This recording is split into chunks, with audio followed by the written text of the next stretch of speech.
மமேதேஸ்வரியே நமக. ஓம் நம சிவாயா. அம்மா சத்சங்கம் பற்றி சொல்லித்தராங்க. சத்சங்கம்னா என்னது? இறைவனை பற்றி பேசுகிறது தான் சத்சங்கம். நம்ம ஒரு குழுவாக உட்காந்து அரட்டை அடிக்காமல், இல்லை அடுத்தவங்கள பற்றி பேசி குறை சொல்லாமல், இறைவனை பற்றியே நம்ம பேசுகிறது தான் சத்சங்கம். சத்சங்கம்ங்கிறது 2 பேர் சேர்ந்தாலும் சத்சங்கம் தான், இல்லை ஒரு 10-15 பேர் சேர்ந்து பேசினாலும் சத்சங்கம் தான். ஆனால் இறைவனை பற்றி பேசணும். தேவையில்லாமல் ஃபோன் யூஸ் பண்ணிவிட்டு நம்ம ஒரு சீரியலை பற்றி டிஸ்கஸ் பண்ணுறோம், இல்லை இன்றைக்கி வீடியோஸ் ஏதாச்சும் சினிமா பற்றி ஏதோ டிஸ்கஸ் பண்ணுறோன்னா அது தவறு. அது சத்சங்கம் கிடையாது. இறைவனை பற்றி இறைவனே நினைத்து உருகி பஜனை பாடி இறைவனுக்காக நம்ம டைம் ஸ்பெண்ட் பண்ணுறோம் இல்லையா? ஸோ அதுதான் சத்சங்கம். ஓகேங்களா? ஸோ அதான் அம்மா என்ன சொல்கிறாங்க அப்படின்னா, குழந்தைகளை தேவையற்ற விஷயங்களை பேசியும் சினிமா பார்த்து நேரத்தை வீணாக்காமல் கோவிலிலோ ஆசிரமத்திலோ கூட்டாக பஜனை, ஆன்மீக சொற்பொழிவு இவைகளை நடத்துவது நமக்கும் சுற்றுப்புறத்திற்கும் நன்மை பயக்கும். அல்லனா என்ன பண்ணுங்க, தனிமையிலிருந்து தியானம் செய்யவோ பக்தி பாடல்களை பாடவோ செய்யலாம். ஸோ நம்ம வீட்டு பக்கத்தில் அக்கம் பக்கம் யாராச்சும் இருந்தாங்க அப்படின்னா அவங்க கூட சேர்ந்து பேசாமல் பஜனை பாட்டு பாடலாம். இல்லை அவங்க நம்ம ஆசிரமத்துக்கு போகும்போது அவங்களையும் கூட்டிகிட்டு போகலாம்.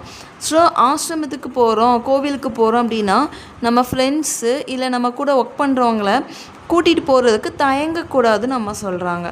அதனால் வாரத்தில் ஒரு நாள், இப்போ ஒரு ஃப்ரெண்ட்ஸ் சர்க்கிள் எல்லாத்துக்குமே கண்டிப்பாக ஃப்ரெண்ட்ஸ் இருப்பாங்க. அக்கம் பக்கத்தில் ஒரு 10 பேர் இருக்காங்க அப்படின்னா 10 பேர் வீட்லேயும் வாரத்தில் ஒரு நாள் செலக்ட் பண்ணிவிட்டு, ஸோ அந்த நாள் எல்லாருமே அவங்க வீட்டுக்கு போயிட்டு அர்ச்சனை, பஜனை, தியானம் அந்த மாதிரி செஞ்சோம் அப்படின்னா அதுவே ஒரு சத்சங்கம் தான் அப்படின்னு நம்ம சொல்கிறாங்க.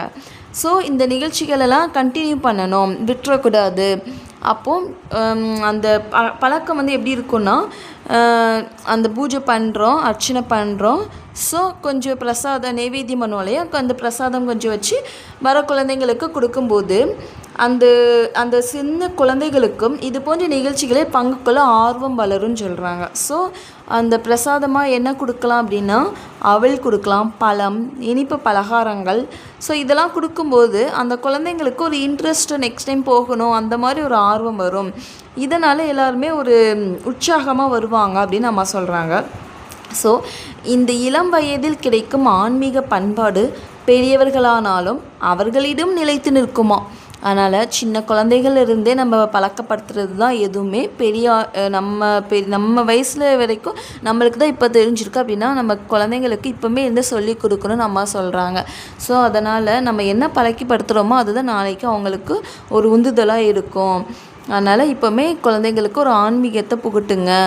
குழந்தைங்களுக்கு